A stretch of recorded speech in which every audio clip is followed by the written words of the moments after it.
Welcome to the Information Security Forum podcast. I'm your host, Tavia Gilbert, and this podcast is the first of 2 episodes featuring ISF Managing Director Steve Durbin in conversation with Dr. Reinhard Brandl. We are trying to raise the awareness of the people, how important information and cybersecurity is for their life. Dr. Brandl has been a member of the German Parliament since 2009. He's a veteran of the German Air Force, holds degrees in industrial engineering, and since 2013 has been largely focused on digital policy. In the first of 2 conversations, Steve will be talking with Dr. Brandl about the broad challenges digitalization presents for the government, at home in Germany and across the globe. So, Reinhard, we were talking slightly earlier about the overall scope of your different responsibilities, and you were telling me that you're part of the working groups that are responsible for digital policy in Germany. So tell us a little bit about that. So digitalization is a very broad challenge for governments and also for politicians. And I'm a member of several working groups on digitalization, as well as in my party, as well as in the German Bundestag. So my primary field of focus is the big government IT projects. So there's the IT consolidation of the government's IT infrastructure. We have currently more than 100 data centers on the German federal government level, and we are trying to consolidate them. It's a 2 to 3 billion euro project, and I'm controlling this project from the parliamentary side. Same thing with the consolidation of the networks. We have several wide area networks for the German government. We are trying to consolidate them to one. My second field of interest is military. I'm responsible for 9 years now for the digitalization of the German armed forces. There's a new cyber command. We have a cyber general since 1.5 years. And I'm responsible for building up the structure on the parliamentary side. I mean, all of that requires you to have a pretty up-to-the-minute understanding of some of the developments and so on in cyber and technology in general. How do you remain current? What are the sorts of things that you do to keep abreast of these sorts of changes?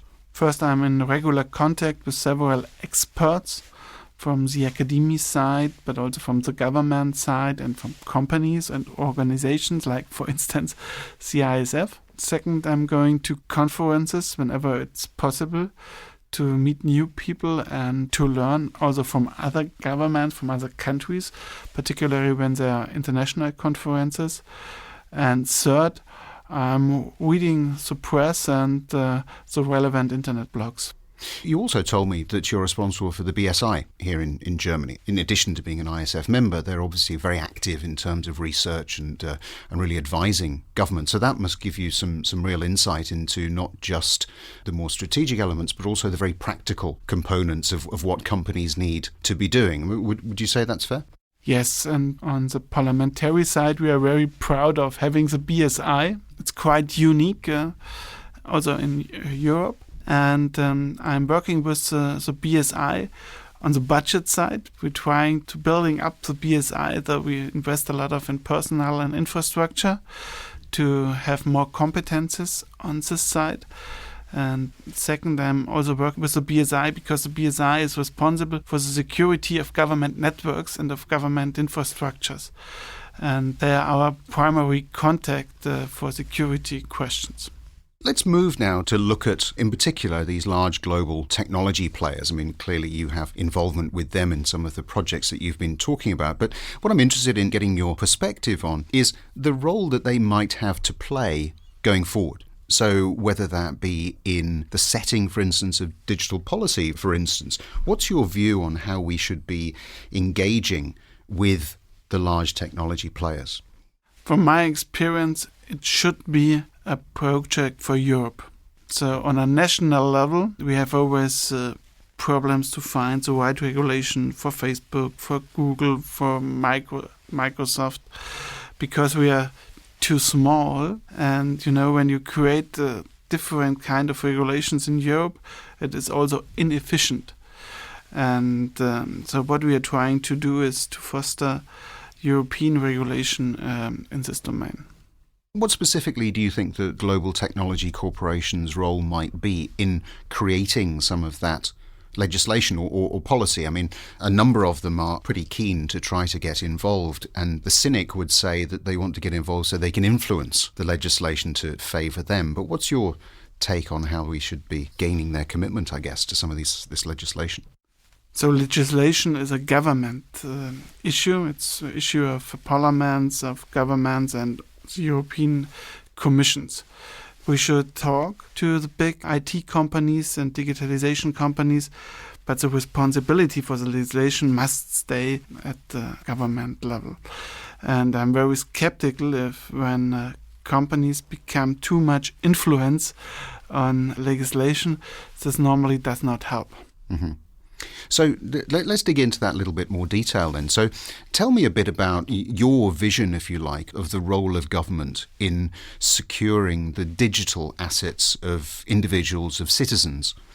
When we come to the federal level, we are active in several domains. First, what we are trying to do is to promote our label IT security made in Germany. So what we're trying to do is to help German companies and to invest in secure products, as well on the industry side, as well on the production side, or on the IT companies side. And one of our major players in this domain is the BSI, that helps companies to certify the products. This is one issue we're working on. Second issue is we are trying to raise the awareness of the people about security. So we have several education programs on state level, on federal level, to raise the awareness of people how important information and cybersecurity is for their life. A third issue, we are helping companies to invest in cybersecurity. For instance, on the state level of Bavaria, we have a particular program. It's 10,000 euros. So a company can ask for this program and can ask for this money, and they can get this money particularly to invest in cybersecurity infrastructure. So we're trying to raise the level also of cybersecurity also in mid-sized companies. These are only 3 examples we are working on, but it's a major topic. Yeah, and that is a very important area, isn't it? The mid-size company, because clearly, whether we're talking about here in Germany or in the UK or most other countries, the largest proportion of business is made up by the mid-size, the small to mid-size companies. And clearly, they don't always have the resources in place, whether that be people or whether it be funding, to be able to implement some of the best practice that is required in order to secure their enterprises. So it's interesting to hear the different initiatives that you have here, particularly in Bavaria. Let's have a look now at some specific legislation, because you talked a little bit about people, but I'd like to really raise this issue of the General Data Protection Regulation, the GDPR, because you mentioned earlier the role of the EU, and clearly this was something that was brought in much earlier this year. What is your sense at the moment on the effectiveness of that legislation so far? And I'm thinking in particular of, do companies fully understand what the requirements might be?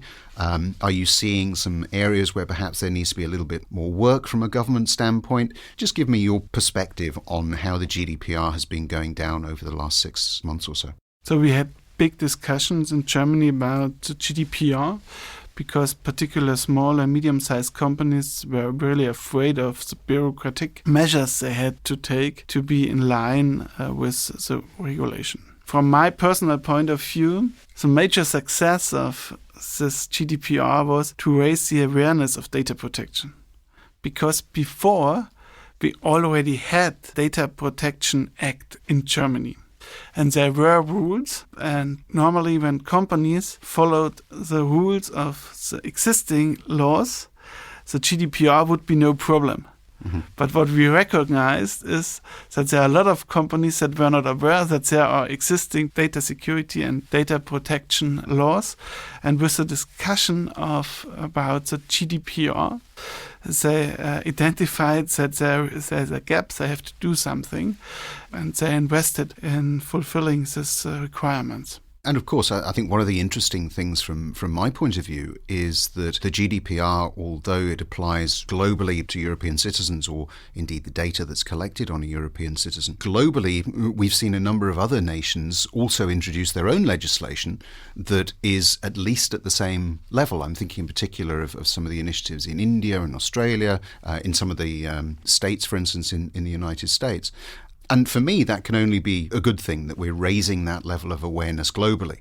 What's your take on perhaps future legislation or future global collaboration? Because it's not something we've been particularly good at within a cyber environment anyway.